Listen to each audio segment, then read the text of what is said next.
Dios les bendiga y ya estamos en la clase número 8. Vamos a estudiar Primera de Juan, Segunda de Juan, Tercera de Juan y así sucesivamente. Vamos a estudiar, vamos a comenzar acá y por supuesto reconociendo que la autoría le pertenece al apóstol Juan. Así que, amados, es un gran honor estar ya culminando con esta materia y que ha sido hermoso estar con ustedes y crecer. Estamos creciendo en fe, estamos creciendo y obteniendo un conocimiento más profundo sobre cada libro del Nuevo Testamento. Como les decía, Primera, Segunda y Tercera de Juan han sido atribuidos desde los primeros tiempos de la Iglesia al apóstol Juan, quien también escribió el Evangelio de Juan. El contenido, el estilo, el vocabulario apoyan, por supuesto, y llegan a la conclusión de que estas 3 epístolas fueron dirigidas a los mismos lectores que el Evangelio de Juan. La fecha de escritura está entre los años 85 al 95 después de Cristo. El propósito, Juan parece hace como una sinopsis en la que se asume el conocimiento del Evangelio por parte de sus lectores. En este sentido, Juan acá también comienza a enfrentar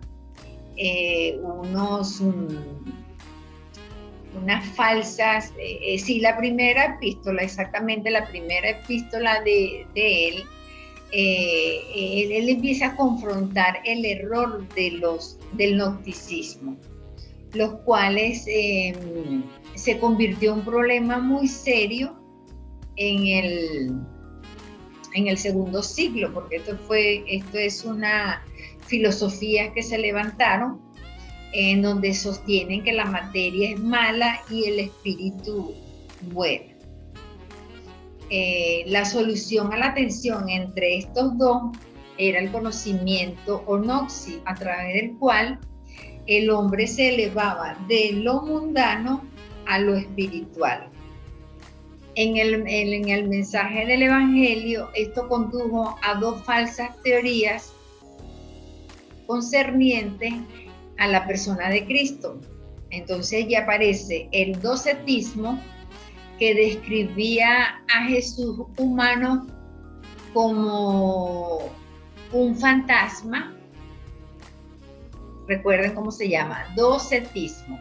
Describía a Jesús, al Jesús humano, como un fantasma, y el serintianismo, que aseguraba que Jesús poseía una doble personalidad. Es decir, que a veces era humano y a veces era divino, pero habla de doble personalidad.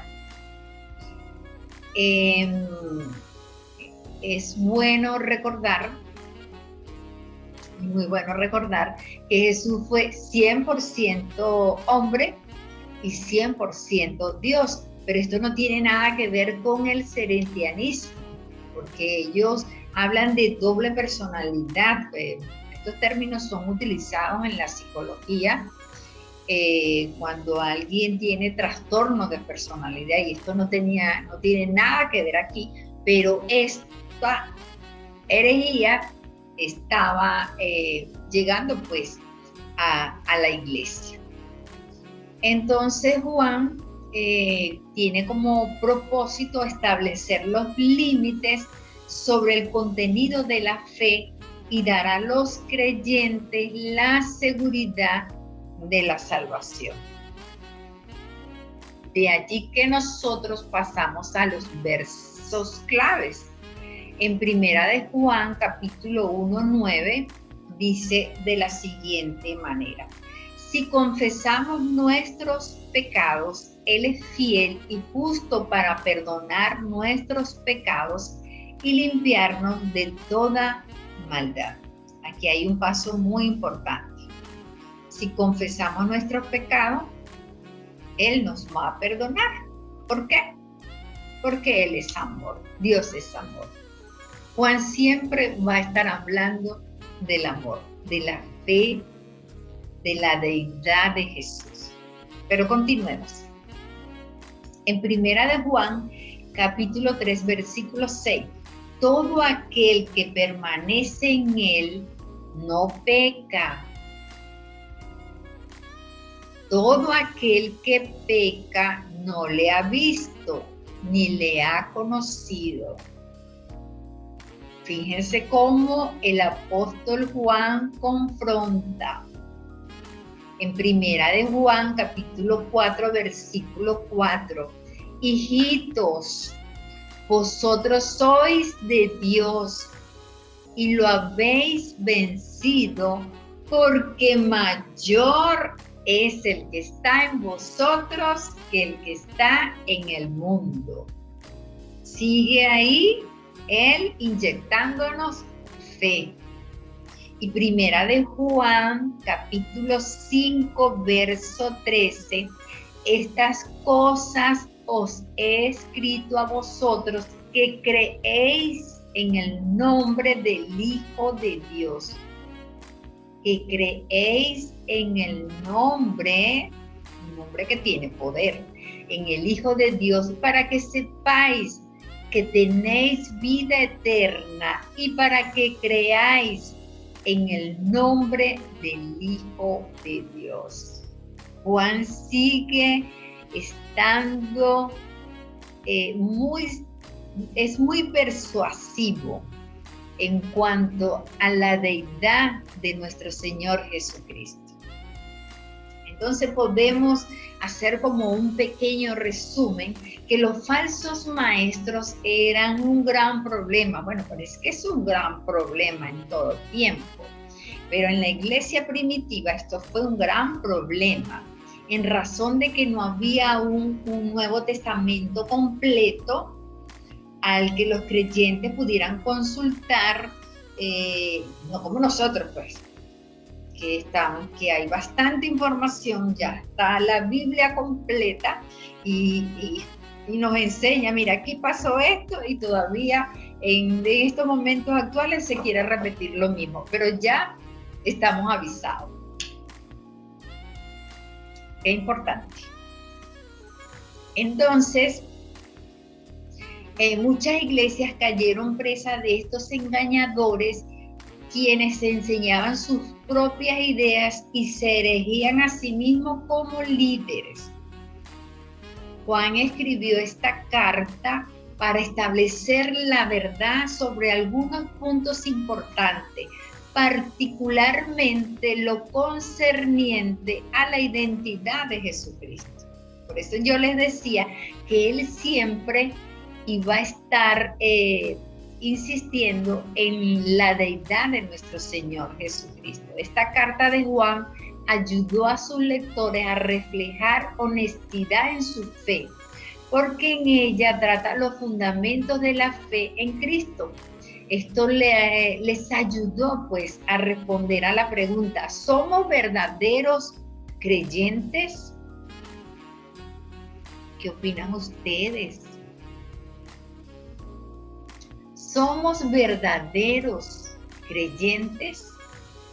Juan les dijo que ellos podían decirlo observando sus acciones. Así de simple.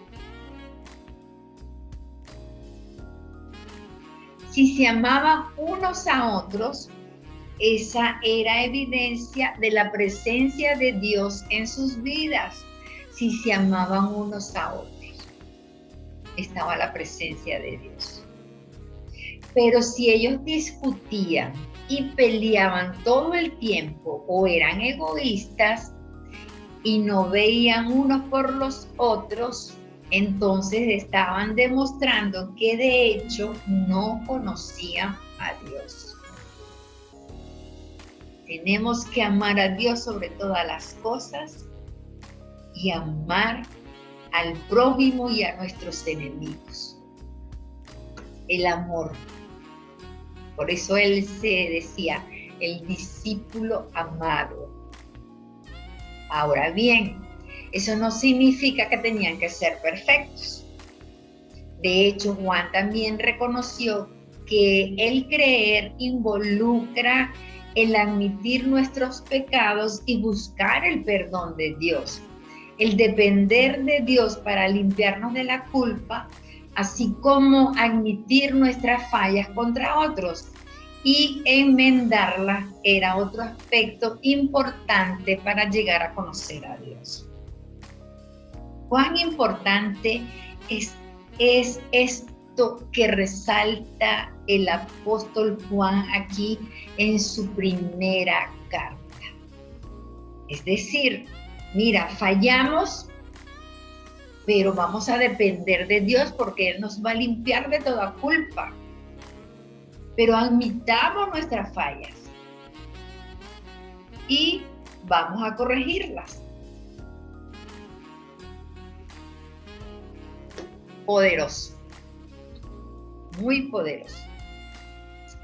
Ahora bien, uno de los pasajes más citados respecto al pecado se encuentra en Primera de Juan, capítulo 2, verso 16. En este pasaje, Juan describe los tres aspectos del pecado que recuerdan las primeras y más destructoras tentaciones en toda la Escritura. El primer pecado, la desobediencia de Eva y de Adán. Fue el resultado de su rendición ante las mismas tres tentaciones como las encontramos en Génesis capítulo 3, verso 6. Los deseos de la carne, bueno, para comer. Los deseos de los ojos, agradable a los ojos. Y la vanagloria de la vida, codiciable para alcanzar la sabiduría. Esto fue lo que le ofreció Satanás a Eva. Y que podemos sacar como aplicación de vida, aplicación práctica. ¿Qué creen ustedes que pueden aprender aquí con este libro? Es un libro de amor y gozo. Explica el compañerismo que tenemos uno con otros y con Jesucristo. Hace la diferencia entre la felicidad, la cual es temporal y efímera, y el gozo verdadero, respecto al cual Primera de Juan nos dice cómo alcanzarlo. Si tomamos las palabras escritas por Juan y las aplicamos a nuestras vidas, cada día, el amor verdadero, el compromiso, el compañerismo y el gozo que anhelamos será nuestro. ¿Por qué? El apóstol Juan conocía bien a Cristo.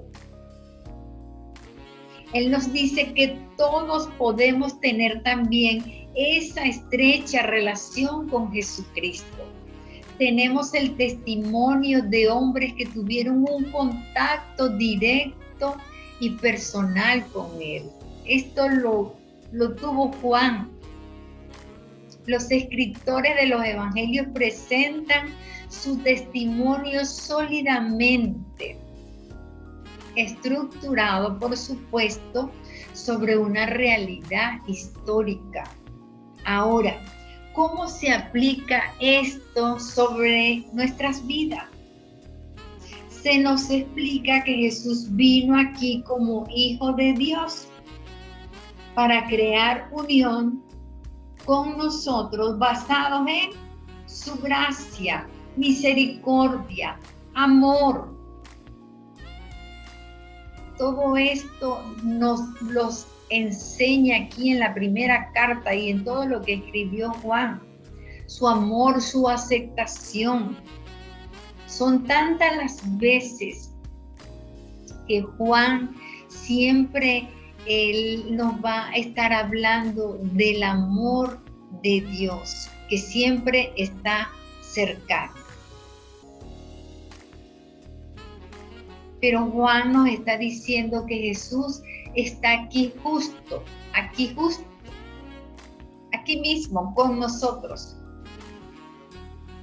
Juan da testimonio como testigo basado ¿en qué?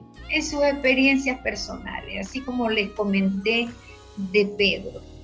Realmente los apóstoles que estuvieron con él narraron esas experiencias personales y por eso nos dejan unas enseñanzas tan hermosas que nos conllevan a vivirlas y también a experimentarlas como si fueran propias.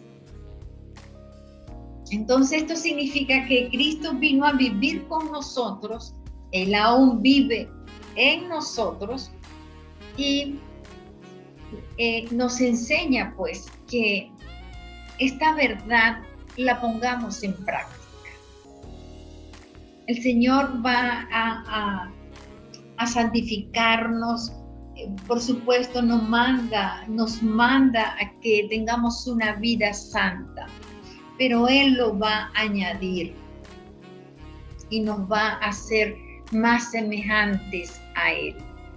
Esta es la intención del apóstol Juan, el que comprendamos que Jesús ante todo nos ama y que está con nosotros, vive en nosotros y está para perdonarnos y levantarnos. Así que podemos entender este propósito.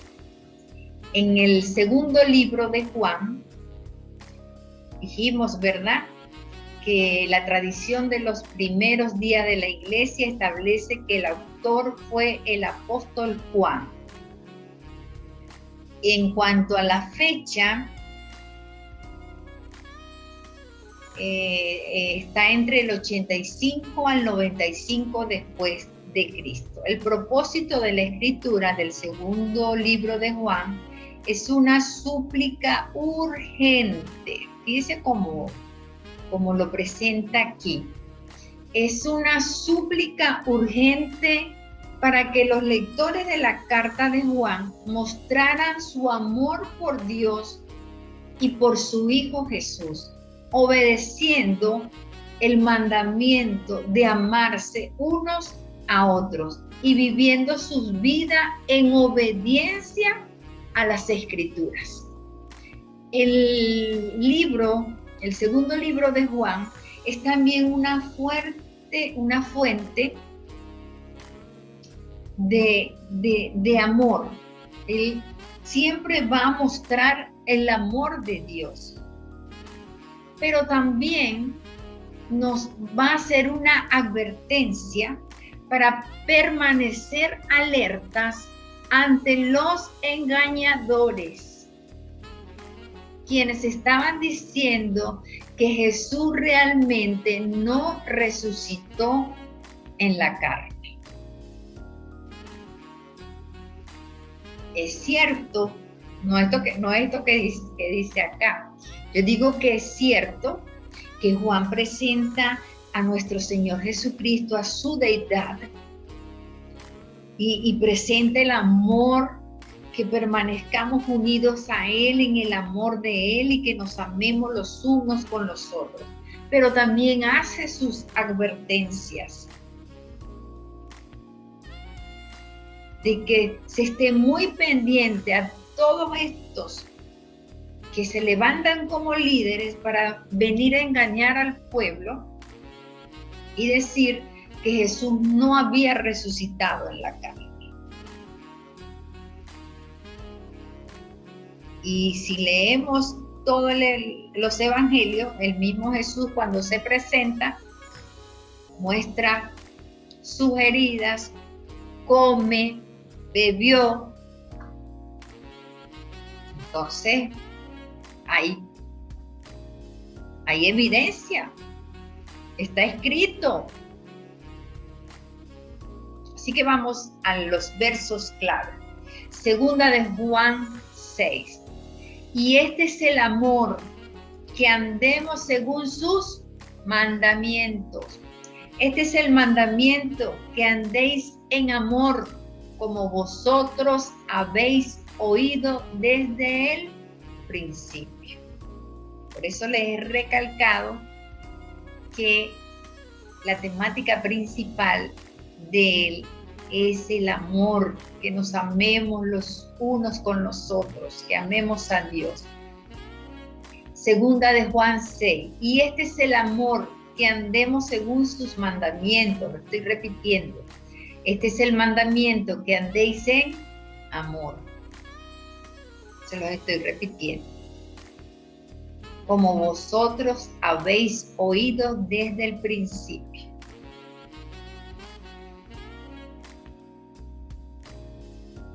Hay que amar. Hay que amar. Y si no sabemos amar, hay que aprender.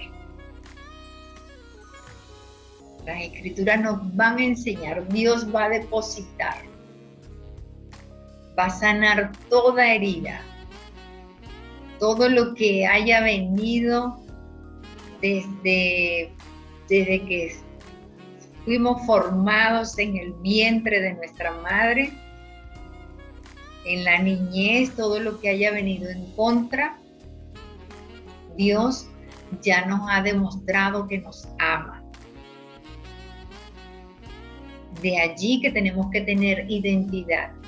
Cuando tenemos identidad, ya sabemos que somos hijos e hijas de Dios, que nos ama, que somos coherederos y herederos, que tenemos una posición en lugares celestiales. Pero es muy importante amar. Amar, porque este es un atributo de Dios. Entregó a su Hijo por amor a nosotros. En segunda de Juan 8:9, mirad por vosotros mismos para que no perdáis el fruto de vuestro trabajo, sino que recibáis galardón completo. Cualquiera que se extravía y no persevera en la doctrina de Cristo, no tiene a Dios. El que persevera en la doctrina de Cristo, este sí tiene al Padre y al Hijo. ¡Wow! El que persevera. Hay muchos que flaquean y se retiran. En la primera prueba, en el primer conflicto, se retiran. Por ello aquí nos insta el apóstol Pablo a que seamos perseverantes en la doctrina de Cristo, en su enseñanza. El libro de Segunda de Juan está dirigido a la iglesia, a sus hijos.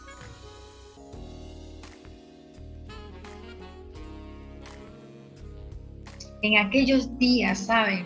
Cuando los cristianos estaban siendo perseguidos, se usaban con frecuencia, había un código pues de salutación. Y este código era la iglesia local, pues era su congregación. Y ellos trataban pues como una dama, pues, así como se trata a una mujer, como ese vaso frágil. Entonces ese era ese código de ver a la iglesia pues como la elegida, como esa novia y había esa salutación tan hermosa. El libro de Segunda de Juan contiene una gran preocupación y hace, por supuesto, como dije anteriormente, la advertencia de estos engañadores que mantenían que Jesús realmente no había resucitado en la carne. Estos falsos maestros, por supuesto, Juan fue muy enfático en recordarle a la iglesia cada enseñanza que Jesús le había dado y que fue testigo, pues, de todo lo que Jesús habló, y más toda la revelación que Juan recibió. Juan describe el amor no como una emoción, que es lo que sucede hoy en día. No, hoy te amo, pero mañana no. Entonces hay tantos divorcios porque el amor se toma como una emoción. Y el amor no es eso. El amor es una decisión. Es realmente obedecer a Dios. Si le amamos, vamos a permanecer en Él y vamos a obedecer. Es necesario, pues, y muy importante, cuando se nos dice que somos cristianos, que puedan ver el amor en nosotros, el amor hacia el prójimo, el amor hacia nuestros enemigos, que en vez de maldecir, vamos a bendecirlos.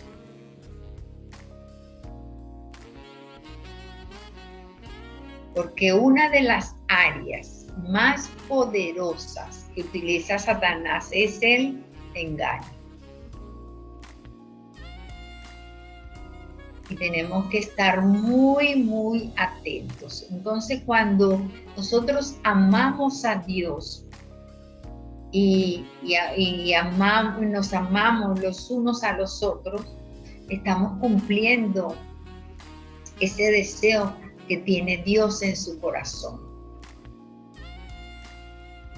Y bueno, debemos estar alerta a lo que el apóstol Juan nos está enseñando en esta segunda carta, de que no nos desviemos de la palabra de Dios. Si usted observa que hay algo que no está alineado a la palabra de Dios, a la Escritura, entonces eso es totalmente falso, eso es diabólico. No tenemos nada que ver con ello. Ahora vamos al tercer libro de Juan. El libro de Juan, el tercero. Y ya dijimos que él era el autor.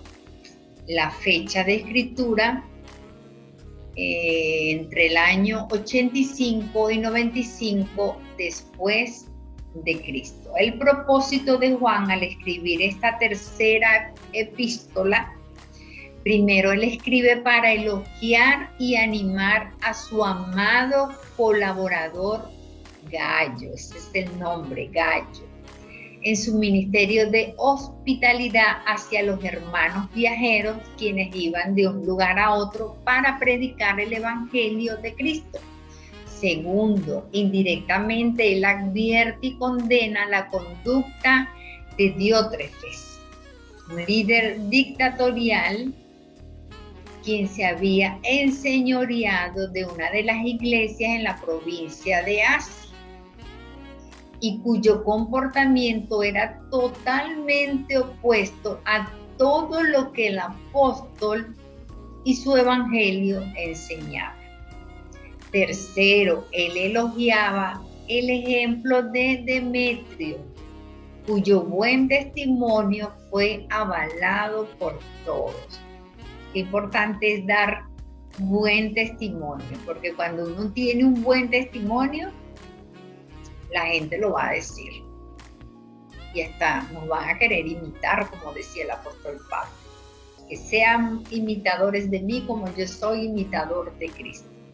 Verso clave, tercera de Juan 4. No tengo yo mayor gozo que este, el oír que mis hijos andan en la verdad. Dice como a él les llamaba hijos. Y ese era su gozo, que anduviesen en la verdad. En tercera de Juan 11, amados, no imites lo malo, sino lo bueno. El que hace lo bueno es de Dios, pero el que hace lo malo no ha visto a Dios. De allí que Juan está haciendo énfasis en este hermano Gallo y lo elogia grandemente por la hospitalidad. Entonces hay cierta característica que observamos en estas tres cartas, es el amor. Y el amor va a producir frutos. Y allí que menciona que Gallo daba, ofrecía pues su hogar a todos aquellos que salían como misioneros a llevar las buenas nuevas. Y los cuidaban, los alimentaban. Esta hospitalidad de Gallo era admirable. En este caso también, como les dije anteriormente,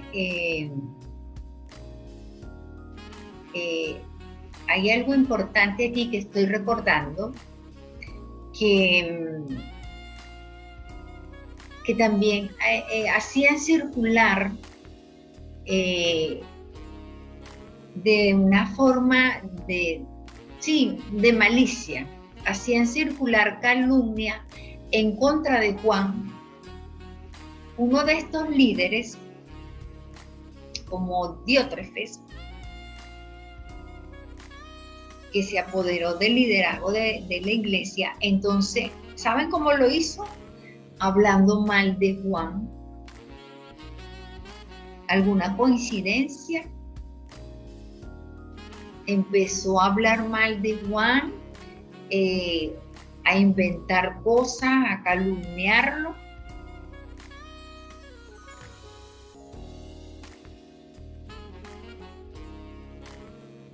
La historia se repite. ¿Cuántas situaciones de estas vive la iglesia actual? Otra de las cosas que hacía este hombre era que excomulgaba a los miembros que proporcionaban ayuda y hospitalidad a los mensajeros de Juan. Todo aquel miembro de la iglesia que ayudaba a los que Juan enviaba, él los sacaba de la iglesia. La maldad, el reino de Satanás. Dios santo, ayúdanos, Señor, ayúdanos a tener amor, amarnos los unos por los otros. Juan, como de costumbre, enfatiza la importancia de caminar en la verdad del Evangelio, la hospitalidad, ayuda y ánimo para nuestros compañeros cristianos. Es uno de los principales preceptos de las enseñanzas de Jesús. Y Gallo era obviamente un destacado ejemplo de este ministerio. Nosotros, por supuesto, debemos hacer lo mismo siempre que podamos dar la bienvenida a visitantes, a misioneros, los misioneros que sufren tanto.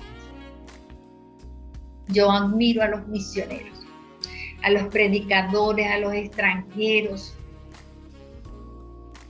Y no solo en nuestras iglesias, sino que uno ofrezca su casa y provea también en la alimentación, en todo lo que necesiten y darles ánimo. También necesitamos ser cuidadosos de seguir el ejemplo solo de aquellos cuyas palabras y acciones estén de acuerdo con el Evangelio y estar lo suficientemente alertas para detectar aquellos semejantes a quién, ¿cuál es el nombre? Diótrefes. Hay muchos diótrefes cuya conducta está muy lejos de parecerse a lo que Cristo enseñó. Muy alertas.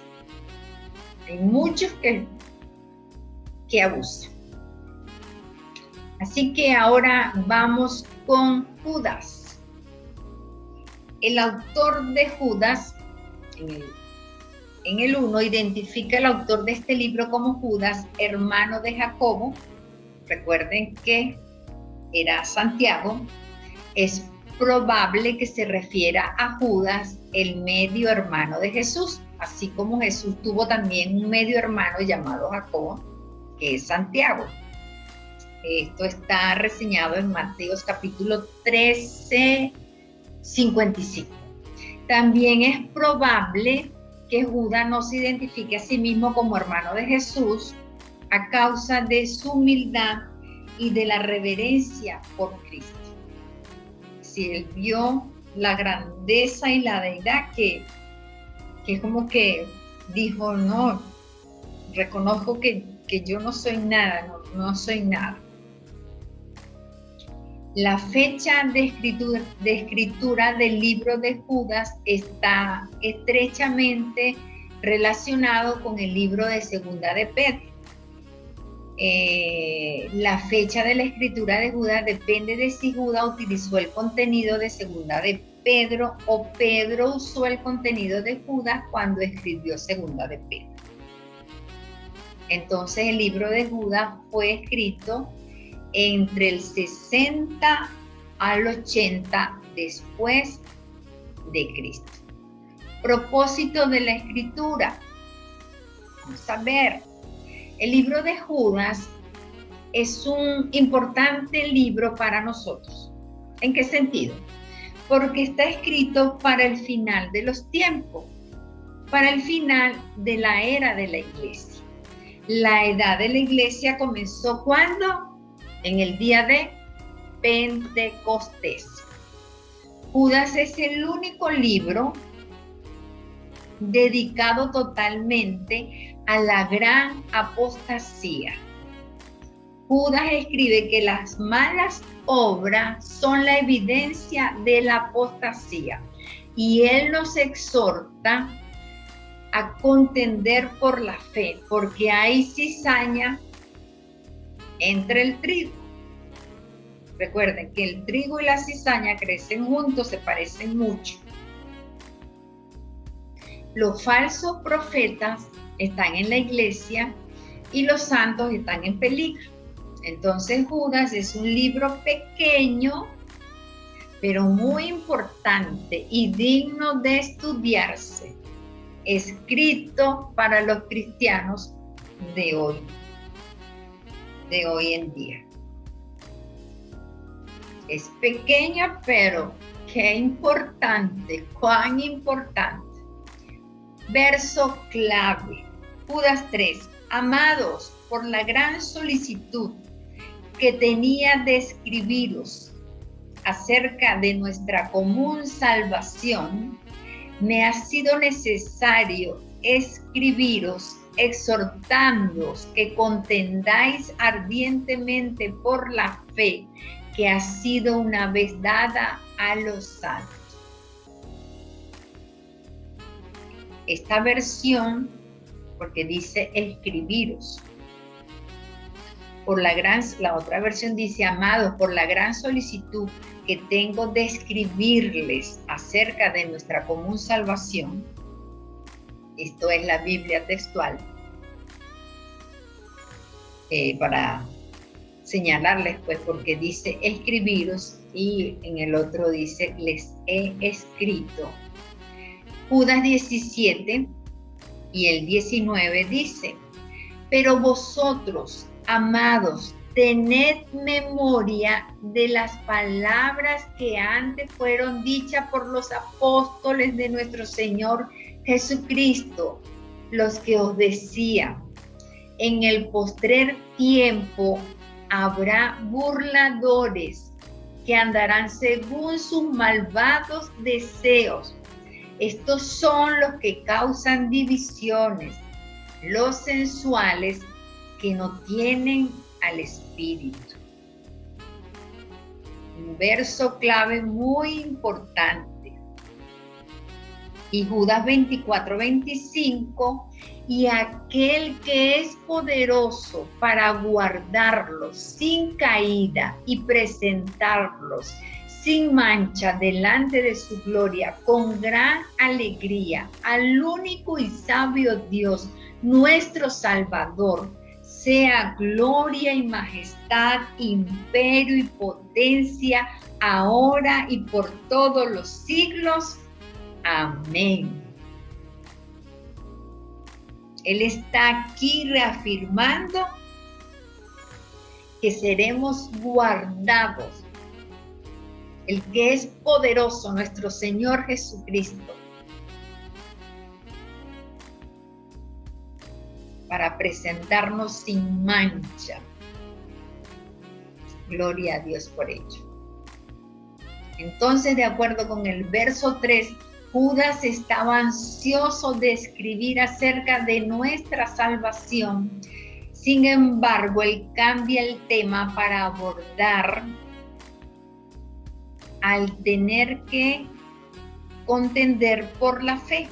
Esta fe personifica todo el cuerpo de la doctrina cristiana enseñada por Cristo y dada posteriormente a los apóstoles. Después de advertir Judas sobre los falsos maestros, que están en el 4 y el 16, él nos aconseja cómo podemos vencer en la guerra espiritual. Y esto lo conseguimos en los versos 20-21. Aquí hay sabiduría. Tenemos que aceptar y adoptar toda esta verdad para estos tiempos finales que nosotros estamos viviendo. En este sentido, vivimos en un tiempo único. Un tiempo único en la historia. Y este pequeño libro nos va a ayudar a equiparnos para afrontar los indecibles retos de vivir en el final, pues, de estos tiempos. Es decir, los cristianos hoy nosotros debemos estar en guardia ante las falsas doctrinas, las cuales pueden engañar fácilmente. Y para ello necesitamos estar bien instruidos en la palabra de Dios. Necesitamos conocer el Evangelio. ¿Para qué? Para protegerlo y para defenderlo. De esta forma estamos aceptando el señorío de Cristo, lo cual se hace evidente en nuestras vidas, de acuerdo a cómo son mis acciones, cómo es mi conducta, cuál es la conducta que yo estoy mostrando como cristiana. La auténtica fe siempre refleja una conducta semejante a la de Cristo. Tenemos un reto. Necesitamos esa relación personal con Él. cada día, estar siempre delante de la presencia de nuestro Señor Jesucristo, con nuestro Padre Celestial, que Él nos va a ayudar en cualquier debilidad, y el Espíritu Santo nos va a guiar, y con discernimiento de espíritu vamos a ver dónde hay error, dónde hay falsos maestros, cuáles son los líderes que se están levantando, que quieren dividir. Tenemos que defender lo que el Señor nos ha entregado, su palabra. Pasamos al libro de Apocalipsis. Autor se encuentra en el capítulo 1, versículo 1. También en el 4, en el 9 y en el capítulo 22 y versículo 8. Específicamente identifica al autor del libro de Apocalipsis como el apóstol Juan. Fecha de la escritura entre el 90 al 95 después de Cristo. El propósito, la revelación de Jesucristo que Dios le dio para manifestar a su siervo las cosas que deben suceder pronto. Este libro está lleno de misterios acerca de las cosas por venir. Es la advertencia final de que el mundo ciertamente acabará y el juicio será seguro. Nos da un pequeño vislumbre del cielo y de todas las glorias que esperan a aquellos que mantengan su ropaje, su ropa blancas. Apocalipsis nos lleva a través de la gran tribulación con todos sus males y el fuego final que todos los incrédulos enfrentarán por una eternidad. Apocalipsis reitera la caída de Satanás y la condenación a la que se dirigen él y sus ángeles. Se nos muestran los deberes de todas las criaturas y ángeles del cielo y las promesas para los santos que vivirán para siempre con Jesús en la Nueva Jerusalén. Allí estaremos, en la Nueva Jerusalén. Al igual que Juan, es difícil encontrar palabras para describir lo que leemos en el libro de Apocalipsis. Veamos los versos claves. Apocalipsis 1:19. Escribe las cosas que has visto y las que son y las que han de ser después de estas. Apocalipsis capítulo 13, versículos 16 al 17. Y hacía que a todos, pequeños y grandes, ricos y pobres, libres y esclavos, se les pusiese una marca en la mano derecha o en la frente, y que ninguno pudiese comprar ni vender, sino el que tuviese la marca o el nombre de la bestia o el número de su nombre. Aquí se nos está mostrando una revelación de lo que es la marca de la bestia. El 666, ¿verdad? Apocalipsis 19:11. Entonces vi el cielo abierto y aquí un caballo blanco, y el que lo montaba se llamaba Fiel y Verdadero, y con justicia juzga y pelea. Apocalipsis 20:11. Y vi un gran trono blanco, y al que estaba sentado en él, de delante del cual huyeron la tierra y el cielo, y ningún lugar se encontró para ellos. Apocalipsis 21:1. Vi un cielo nuevo y una tierra nueva, porque el primer cielo y la primera tierra pasaron, y el mar ya no existía más. Entonces, amados míos, tenemos acá que el Apocalipsis es pródigo en coloridas descripciones que proclaman para nosotros los últimos días antes del regreso de Cristo y la introducción de los nuevos cielos y la nueva tierra. El Apocalipsis comienza con cartas dirigidas a las 7 iglesias de Asia Menor y continúa revelando la serie de devastaciones que serán derramadas sobre la tierra, la marca de la bestia. 666.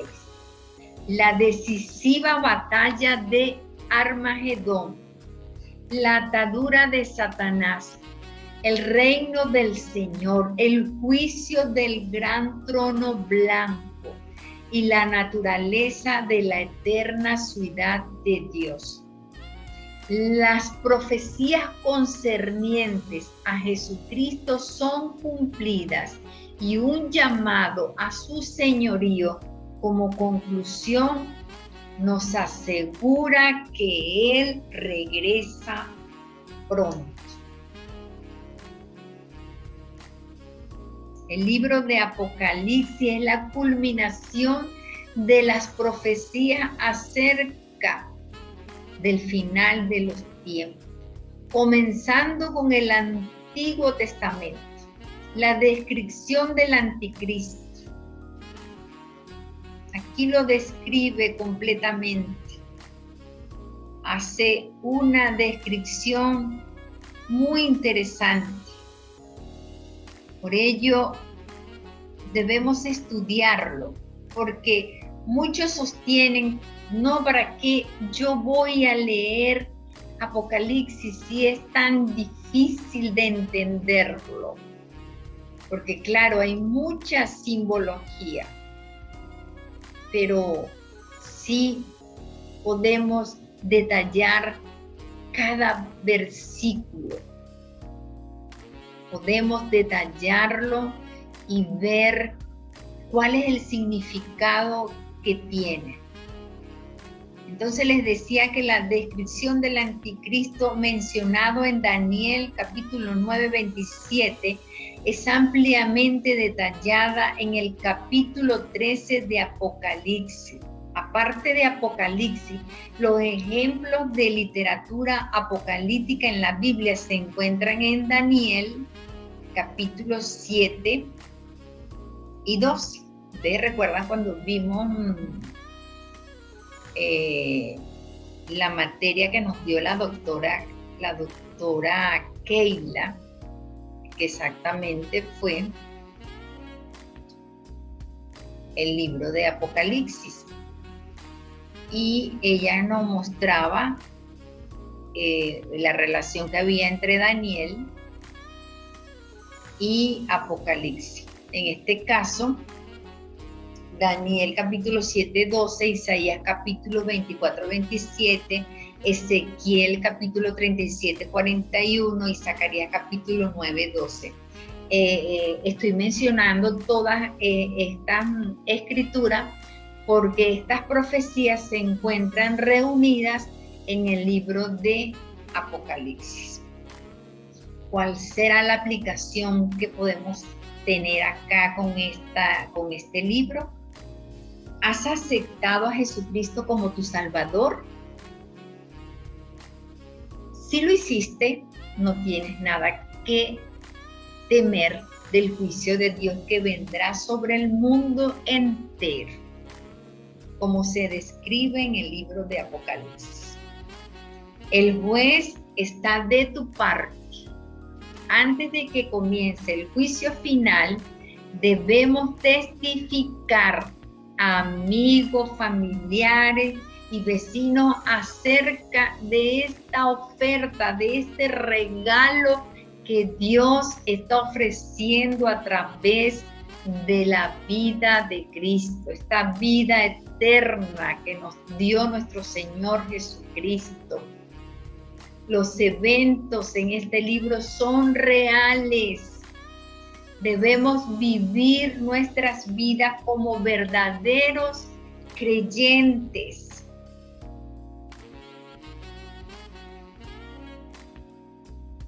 ¿Con qué intención? Porque amamos a Dios y porque Él nos amó primero.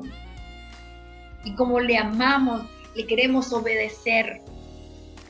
Es el mensaje de Juan.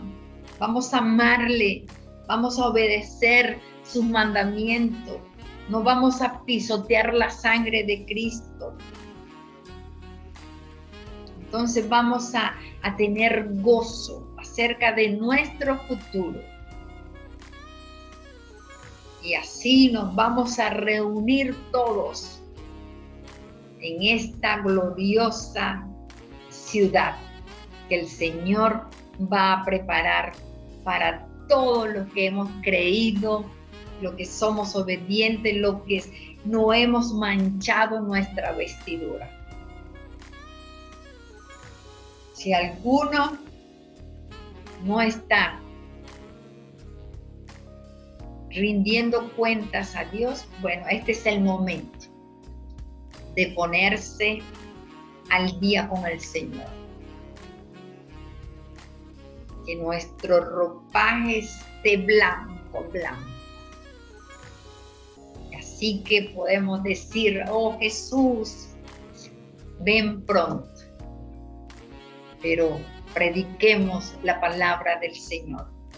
Hablemos del amor de Dios. Hablemos del amor de Dios.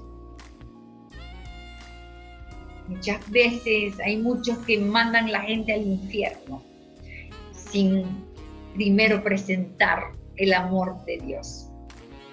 Así que, amados míos, Dios les bendiga grandemente.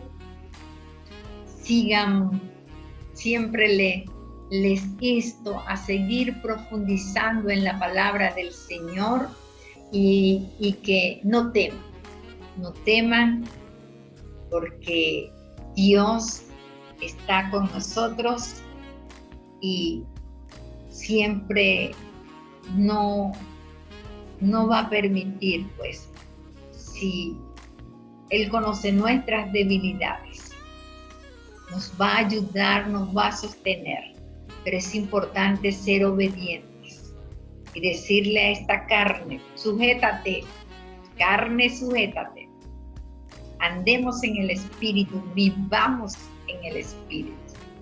Dios les bendiga grandemente, les amo.